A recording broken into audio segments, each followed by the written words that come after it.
Hello friends, today I'm going to make video of lesson 3 days to see of class 7 of book Purvi. It's a story of a blind girl who can't see but who wants to see each and everything. So he grants 3 days and she wishes that if she would get 3 days to see, what would she like to do? ये कहानी है एक अंधी लड़की की जो देख नहीं सकती, लेकिन वो चाहती है कि उसको 3 दिन का टाइम मिले ताकि वो उन सभी चीज़ों को देख सके अपनी लाइफ में जो वो देखना चाहती है. So let's start. I who cannot see find hundreds of things to interest me through mere touch. यानी मैं जो नहीं देख सकती, मुझे ऐसी 100 चीज़ें मिलती हैं जिन्हें सिर्फ जिनके अंदर मेरा सिर्फ छूने से ही मतलब एक तरह से उनके अंदर उनके लिए रुचि बढ़ जाती है. यानी जो वो चीज़ों को छूती हैं, ऐसी 500 से भी ज़्यादा चीज़ें हैं जिनको सिर्फ छूने के बाद उसके मन में ये आता है कि उनको देखने पर वो कैसी महसूस होंगी. I feel the delicate symmetry of a leaf. Symmetry होती है इवननेस यानी समता. यानी एक डेलिकेट यानी बहुत नाजुक जो पत्ता होता है उसकी सिमेट्री को वो महसूस कर सकती है जब वो उस पत्ते को छूती है. I pass my hands lovingly about the smooth skin of a silver birch. Birch होता है a slender tree with thin peeling bark.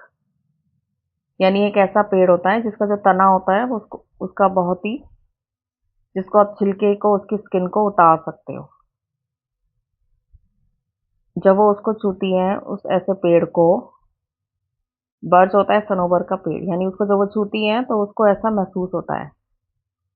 और the rough shaggy bark of a pine. Pine होता है चीड़ का पेड़ और शैगी का मतलब होता है हेयरी. जो चीड़ का पेड़ होता है उसके जो हेयरी हेयरी स्किन होती है यानी जो बाल से होते हैं उसकी टहनियों पर, वो उसको जब छूती है तो उसे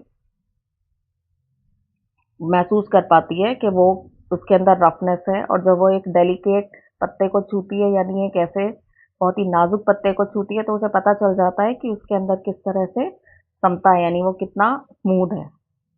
यानी कोई चीज़ रफ है या स्मूथ वो उसको टच से पता चल जाता है. I touch the branches of trees hopefully in search of a bud. यानी वो पेड़ के शाखाओं को छूती है किसी कली को देखने के लिए, उसको ढूंढने के लिए. The first sign of awakening nature after her winter sleep. यानी जब बसंत ऋतु आती है तो नए नए पौधे जो कलियां होती हैं फूलों पे खिलते हैं, वो उनको छूती है, उनको ढूंढती है छूकर कि नई कलियां निकली है नहीं. उसे ये पता चल जाता है कि जो प्रकृति है वो अपनी सर्दियों की नींद से जाग चुकी है. अब एकनी का मतलब होता है जागना, नेचर होता है प्रकृति, विंटर स्लीप यानी सर्दियों की नींद. Occasionally I am very fortunate. Occasionally मतलब आमतौर पर या अक्सर. फॉर्चुनेट का मतलब भाग्यशाली. I place my hand gently on a small tree and I feel the happy quiver of a bird in full song.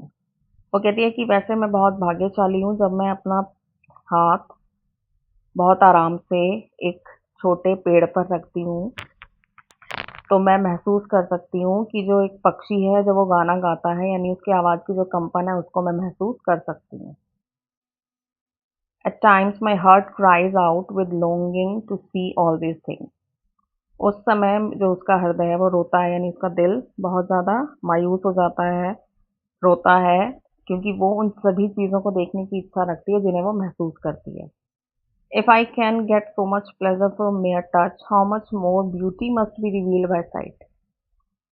कि अगर मुझे सिर्फ उन्हें छूने से इतनी खुशी मिलती है तो कितनी सुंदरता होगी उनके अंदर जब मैं उन्हें देखूंगी. रिवील्ड का मतलब है कोई चीज़ यानी सामने आएगी, उसको दिखाई देगी. And I have imagine what I should most like to सी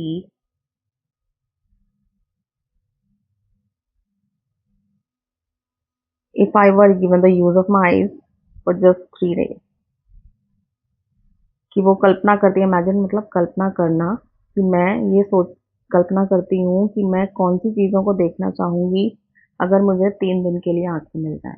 यानी वो एक अंधी लड़की है, वो देख नहीं सकती, वो सिर्फ 3 दिन के लिए आंखें चाहती है ताकि जिन चीज़ों को वो देखना चाहती है उन्हें देख सके. I should divide the period into 3 part. तो कहती है इन 3 दिन के टाइम को वो 3 तरह से 3 भागों में विभाजित करेगी। और the first day I should want to see the people whose kindness and companionship have made my life worth living.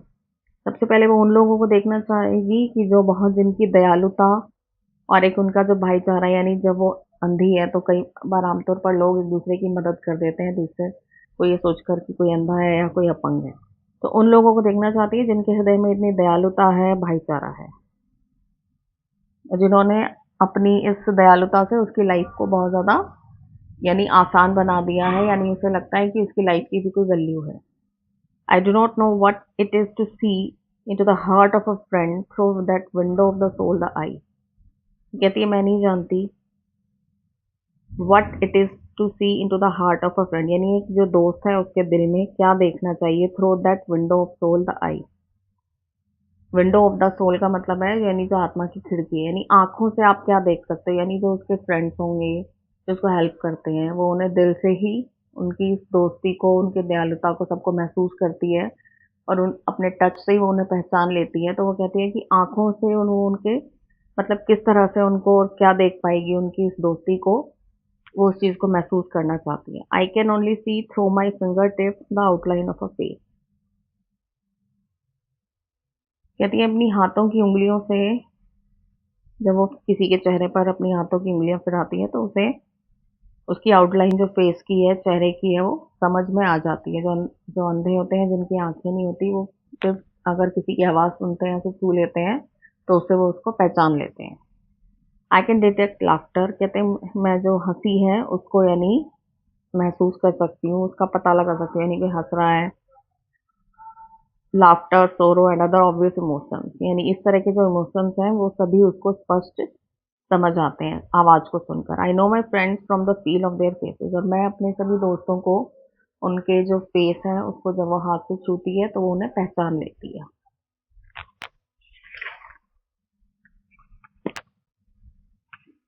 Now next page. The next day I should arise with the dawn and see the thrilling miracle by which night is transformed into day. अगले दिन के लिए वो सोचती हैं कि वो don यानी भोर का जो समय होता है, यानी जिस वक्त सूरज निकलता है, उस वक्त के जो उस रोमांच को वो जादू को, मिरेकल होता है जादू और थ्रिलिंग होता है रोमांच, वो उसको महसूस करना चाहती है।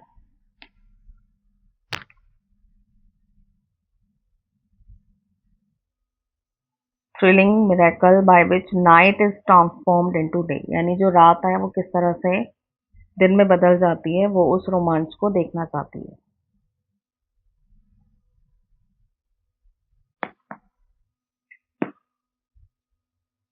I should behold with awe the magnificent panorama of light with which the sun awakens a sleeping earth.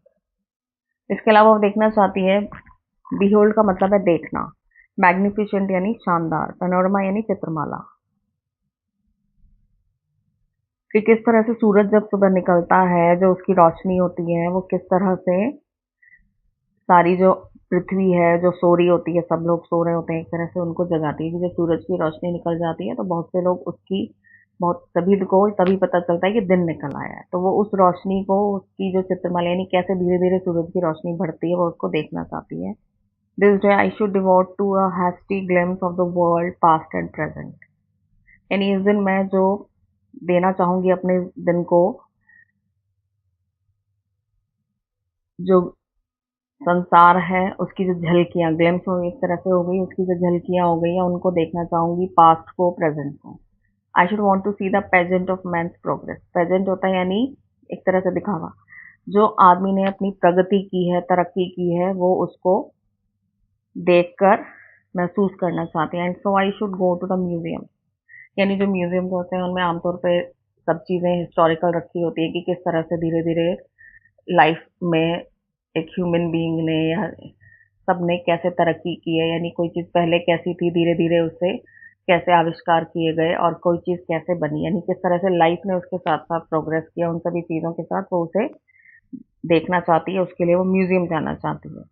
There my eyes would see the condensed history of the earth, यानी वो म्यूजियम में जाएगी तो उसे कंडेंस्ड का मतलब होता है एक तरह से ब्रीफ, जो पृथ्वी की जो इतिहास है उसके बारे में उसे एक तरह से संक्षिप्त जानकारी मिलेगी।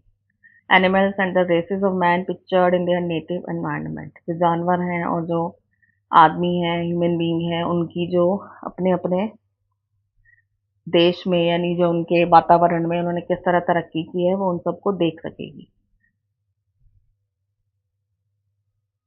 Gigantic carcasses of dinosaurs and mastodons that roamed the earth before man appeared, यानी जो विशाल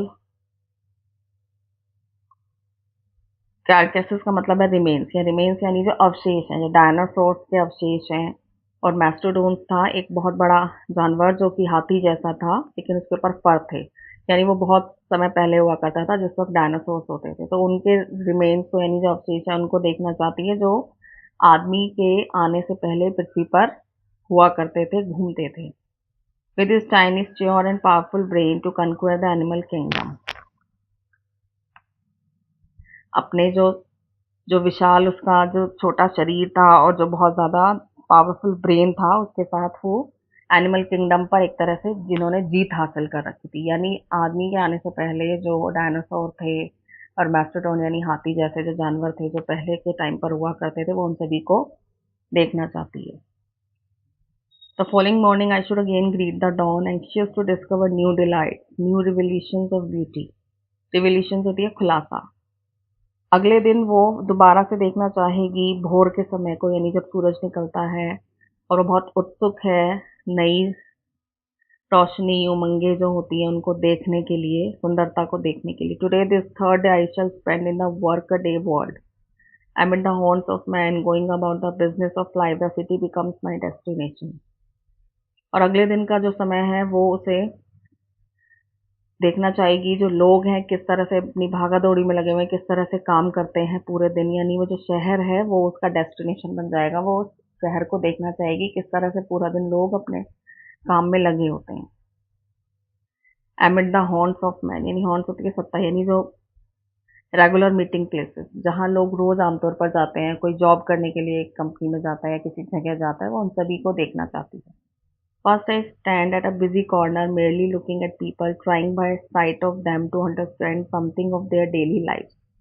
यानी एक स्टैंड पे एक जो व्यस्त कोना होगा वहां खड़ी हो जाएगी और वो मेरली यानी सिर्फ देखना चाहेगी लोगों को कि किस तरह से वो अपने रोज के काम करते हैं, रोज का जीवन उनका कैसा है, वो वहां से उनको देखना चाहेगी। I see smiles and I am happy, वो उनको मुस्कुराते हुए देखेगी और वो खुश हो गया। I see serious determination and I am proud, कि वो बहुत ज़्यादा जो गंभीर लोग होंगे उनको भी देखेगी। डिटर्मिनेशन यानी एक तरह से जो दृढ़ प्रतीक होते हैं अपने काम करने के लिए, और उन्हें देखकर गर्व महसूस करेगी। आई सी सफरिंग, मैं जो लोग परेशान होंगे उनको देखूंगी। एंड आई एम कंपैशनेट, और वो उनको देखकर दयालुता महसूस करेगी। At midnight permanent night would close in on me again, और आधी रात को जो यानी जब रात हो जाएगी, जो 3 दिन खत्म हो जाएंगे, तो जो उसकी लाइफ में जो रोशनी है वो परमानेंट खत्म हो जाएगी। यानी उसकी जो रात है आधी रात के समय, जो उसकी लाइफ की जो परमानेंट नाइट है, यानी क्योंकि वो देख नहीं सकती तो उसके लिए आंखें खुली हो बंद हो उसका कोई फर्क नहीं है, क्योंकि उसको खुली आंखों से भी सिर्फ अंधेरा दिखाई देता है। तो यानी जो उसकी जीवन में जो एक तरह से हर वक्त अंधेरा रहता है या हर वक्त रात रहती है, वो फिर से शुरू हो जाएगी।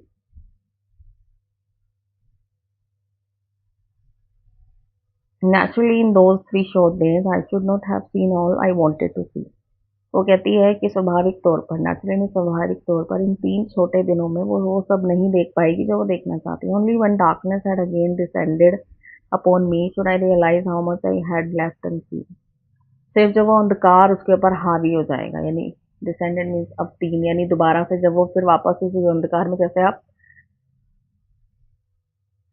किसी चीज की तरफ बढ़ते जाते हैं और फिर जब आप वापस उतरते हैं, यानी जो एक तरह से उसको 3 दिन रोशनी मिली और वापस से फिर वो अंधकार में जो चली गई है, फिर उसे पता चलेगा कि कितना कुछ ऐसा है जो अभी देखने से रह गया है।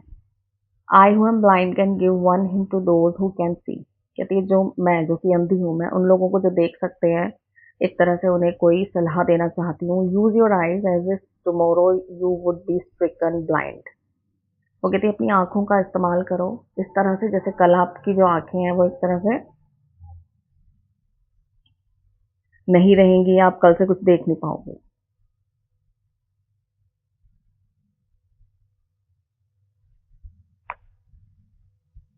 And the same method can be applied to your other senses. और यही चीज़ जो आप अपनी और सेंसेस यानी जो आपकी और सूंघने की, देखने की, खाने की जो क्षमता है या उन पे भी यूज़ कर सकते हो। यानी हर चीज़ को आप ऐसे करना चाहिए कि कल के बाद आपको वो चीज़ आपके साथ रहेगी नहीं।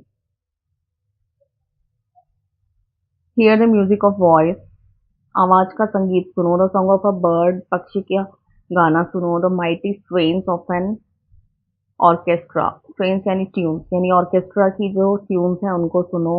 As if you would be stricken deaf tomorrow, stricken इन तरफ यानी एक तरह से तुम कल से बहरे हो जाओगे।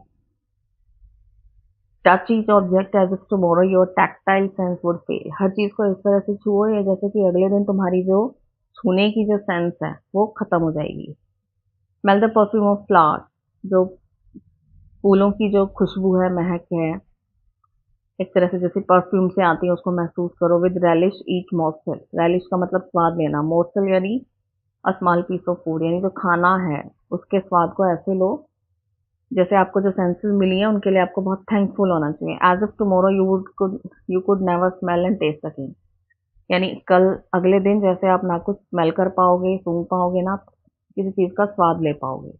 Make the most of every sense, यानी जितनी भी आपकी जो क्षमताएं हैं जो भगवान ने आपको दी है उनका जितना हो सके आपको इस्तेमाल ज़्यादा से ज़्यादा करना चाहिए। यानी आपको थैंकफुल होना चाहिए भगवान ने जो भी आपको दिया है उसके लिए। Make the most of every sense, glory in all the facets of pleasure and beauty which the world reveals to you through the several means of contact which nature provides. यानी जो हर पहलू है जीवन का उसका आनंद लेना चाहिए जो आपको संसार ने दिया है और जो आपको प्रकृति देती है। But of all the senses I am sure the site must be the most delightful. वगैरह जितनी भी आपकी सेंसेस हैं, यानी खान किसी किसी चीज़ को छूने की, सुनने की, बोलने की और चखने की, इनमें सबसे ज़्यादा पावरफुल सेंस या डिलाइटफुल जो आपको बहुत खुशी देती है वो होती है देखने की आपकी जो क्षमता होती है। So students, I have explained all the chapter line by line in Hindi and I hope you will like this video and this video will help you. इस लेसन में ये बताया गया है कि अगर आप देख सकते हैं, बोल सकते हैं, सुन सकते हैं, यानी आप अपंग नहीं है, अपाहिज नहीं है, आपके हाथ पैर सही है, तो वो बहुत बड़ी एक ब्लेसिंग है और आपको उसको इस्तेमाल करना चाहिए जितना हो सके, अपनी लाइफ को मोर सक्सेसफुल बनाना चाहिए। यानी जो आपको मिला है उसके लिए आपको बहुत थैंकफुल होना चाहिए। Subscribe my channel for more videos. Thank you.